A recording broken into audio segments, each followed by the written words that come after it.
So what we're looking at today is the parallel stitches for the Hitomezushi patterns, and we're going to look at this coin stitch pattern here.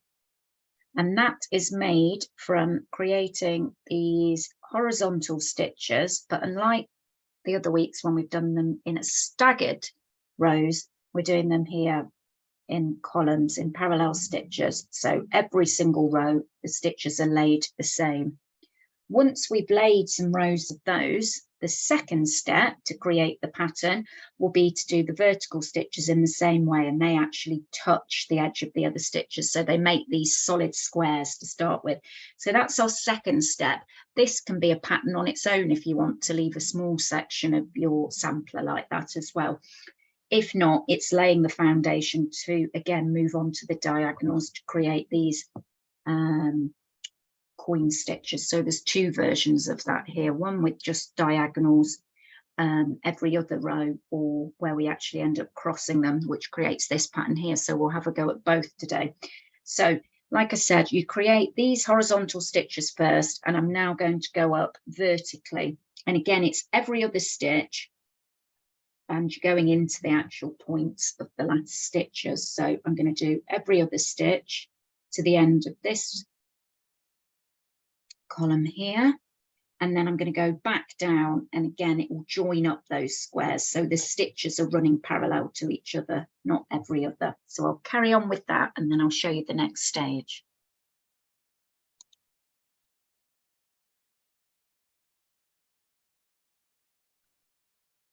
So now we've done all the vertical stitches and joined up so that we have these squares. So the next thing is to do the diagonal lines. So we're going to start with this one here, this pattern here, where they're not crossed. So this one. So what we're looking to do is do all the diagonals one way to start with. It's the way that we would work this. So we'd have the diagonal here. You miss every sort of diagonal row to do this one. So we do this one, miss this row here, and then do all of these ones, miss that next row there, and then do the next ones. Because we're only doing it as a small scale, I think what will be easier to do is to do it as a zigzag up and down the rows, so at different angles to make the pattern up to save more of the thread.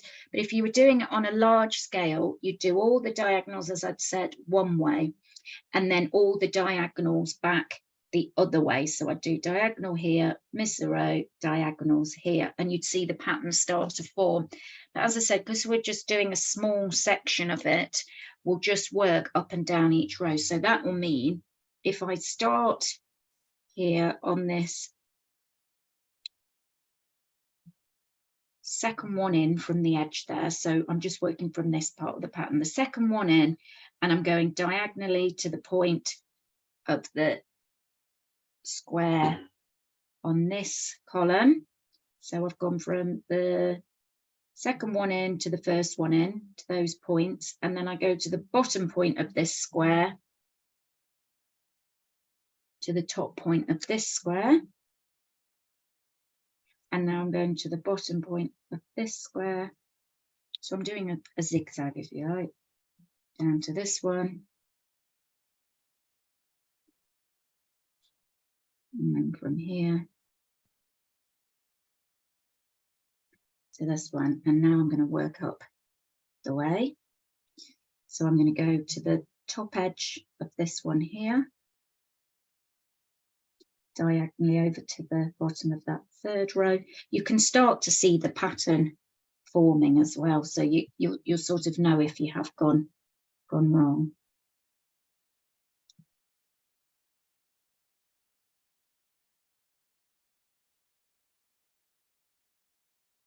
You're just going through the top and bottom of each one.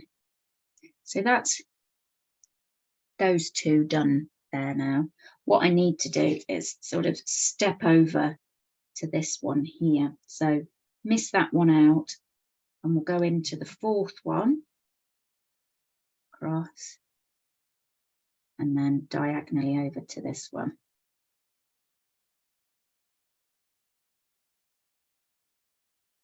bottom of here.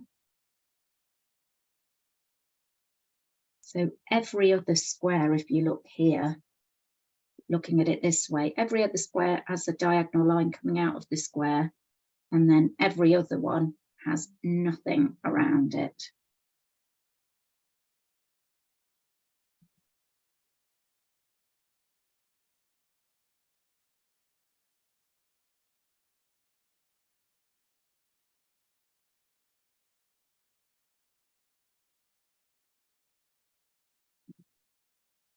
Now, go back up this way now as well.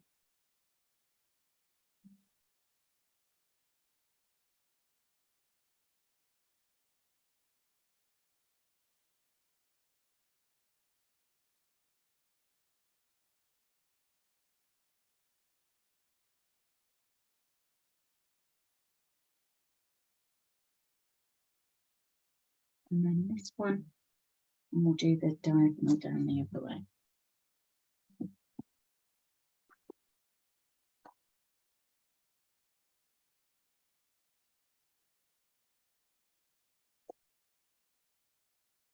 Just rotated it so it's easier to handle here. So we do that all the way along to the end. So we'll get this finished and then I'll come back and show you to do a small section with the crosses in a moment. So that's just this section here with the first version of the coin stitch there. So we did it in the zigzag way there, up and down. So every other square is left with no diagonal stitches. And then the other square that's left has got the diagonals coming out of each corner there. What we can do is just do a small section of it with the crossed section. So here, rather than this being left diagonally, what I can do is go back and do a cross over each diagonal stitch up and down the line. So again, just doing another zigzag, but going back the other way. So now the squares that were left untouched are now also getting the diagonal stitch up to touch them.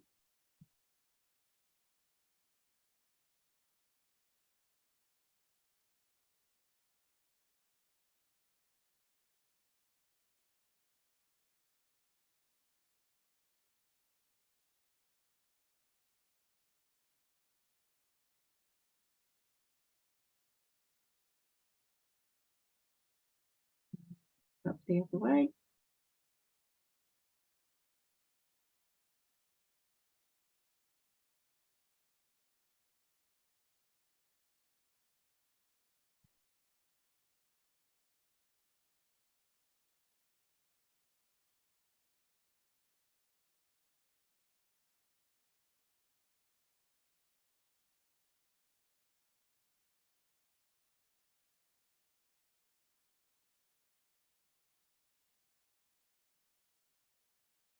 So this just makes the pattern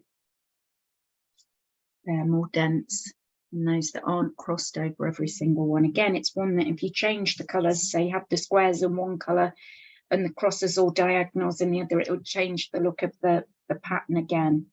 So you can either just do the first version, which is fairly simple there, or have a go at doing each one crossed.